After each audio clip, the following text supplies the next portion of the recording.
क्या पढ़ा वेद शास्त्र, किसी को दो शब्द अच्छे बता नहीं पाया, बाद में ज्ञानी कहलाने का क्या फायदा। कभी गिरते हुए को उठाया नहीं, बाद आंसू बहाने से क्या फायदा।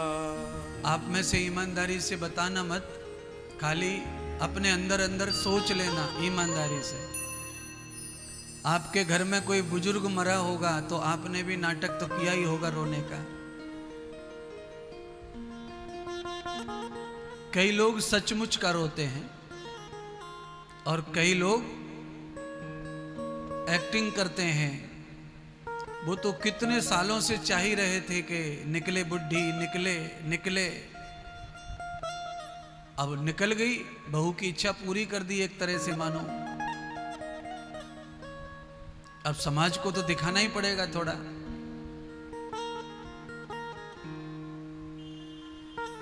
जिंदे पे उसने कभी जी नहीं लगाया था नाम के आगे, और रोते रोते माँ जी, माता जी, अब घर खाने को दौड़ेगा, तुम्हारे घर सूना हो गया माता जी घर। कहे तो सब सही रही है कि घर खाने को दौड़ेगा, क्योंकि जिनको माता जी चाहिए नहीं थी वो बता रहे हैं ये बात, और जिनको माता जी चाहिए थी वो ये नहीं कहते रोते रोते। वो ये कहते हैं कि हम आपके बगैर अब कैसे खुश रहेंगे। आप थे तो घर में रौनक थी, खुशी थी, आप में ही सब कुछ दिखता था, वो ऐसा रोते हैं। और जिनको पसंद नहीं थी दादी, वो कहते हैं कि खाने को दौड़ेगा घर, क्योंकि जिनकी जीवित पर पटती नहीं है, मरने के बाद उनको खूब डर लगता है अकेले में घर में। फिर उनको यही लगता है कि खिड़की खुली रह गई तो दादी घुस आवेगी। अच्छा देखिए, कुछ लोग पढ़े लिखे मूर्ख होते हैं, अपने हाथों से भस्म बना के आए हैं, इतनी लकड़ी इतने कंडे डाले, तो दादी खिड़की से आ कैसे जाएगी। पर बाद आंसू बहाने से क्या फायदा।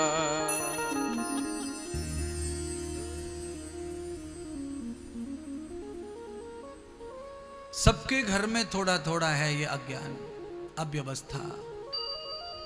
ऐसा नहीं चाहिए। पर हम क्यों कथा सुनने आते हैं, हम क्यों संत महात्मा को चाहते हैं, हम क्यों गुरु बनाते हैं, क्यों गुरु चाहिए, क्यों बनाना चाहिए। भाई गुरु से क्या लाभ है। गुरु बनाने के बाद भी तो काम करना ही पड़ता है, नौकरी करनी पड़ती है, दुकान खोलनी पड़ती है, तो गुरु बना के फायदा क्या है। गुरु बना के फायदा यह है कि आपको पश्चाताप नहीं करना पड़ेगा, पछताना नहीं पड़ेगा, आपका कोई काम शेष नहीं रह जाएगा कल्याण के लिए। गुरु समय समय पर आपको टोकता है, आपको टहनता है, सचेत करता है, सावधान करता है। हीरे मोती सोना चांदी महल ये गुरु नहीं देता भलाई से, ये भी गुरु कृपा से मिलता है सबको ज्यादा ज्यादा। पर मान लो कि ये सब नहीं मिलता है और उल्टा गुरु ले जाता होगा तुम्हारे पास से, पर तुम्हारे पश्चाताप के पलों को नष्ट करता है। तुम्हारे अच्छे पल अक्षर क्षण तुम्हें प्रदान करता है गुरु। तुम्हारे जीवन के उस घोर अज्ञान को समाप्त करके महान प्रकाश देता है। मैंने अभी कथा में आज इस भजन से पहले आपको कुछ सुनाया था। आज उसी विषय के ऊपर हम कथा को बढ़ाते हैं आगे। साक्षातम किम प्रमाणम, जो चीज साक्षात है उसकी प्रमाण की आवश्यकता नहीं पड़ती है।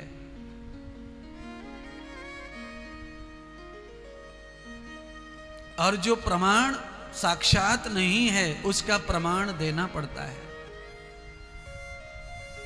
यहां लाकर के एक जीवित तोता बिठा दिया जाए 7 दिन की कथा में, और 7वां दिन जब आए तोता जो है कथा श्रवण करके शरीर को पूरा कर दे, तो फिर कथा में जो कथा लिखी है वो साक्षात दिख जाती है।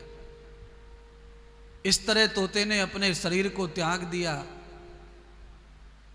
यहां भी तोता आता और कथा सुनता और त्याग देता तो पूरे के पूरे पंडाल को चमत्कार दिखाई देता, तो लोगों का विश्वास और बढ़ जाता कथा के ऊपर। पर ना, ये प्रयोग करने के बाद ही विश्वास बढ़ेगा, ना ना ना ना। कथाएं इतनी सारी लिखी हैं, चरित्र इतने लिखे हैं, जिनको सुन के भी विश्वास बढ़ता है, श्रद्धा बढ़ती है, समर्पण बढ़ता है। मानव का जन्म लेकर के क्या फायदा, कभी मानव का काम नहीं किया। आज भगवान ने कथा सुनने का मौका दिया है, कल भगवान कथा करवाने का मौका भी दे, ये संकल्प रखो पंडाल में।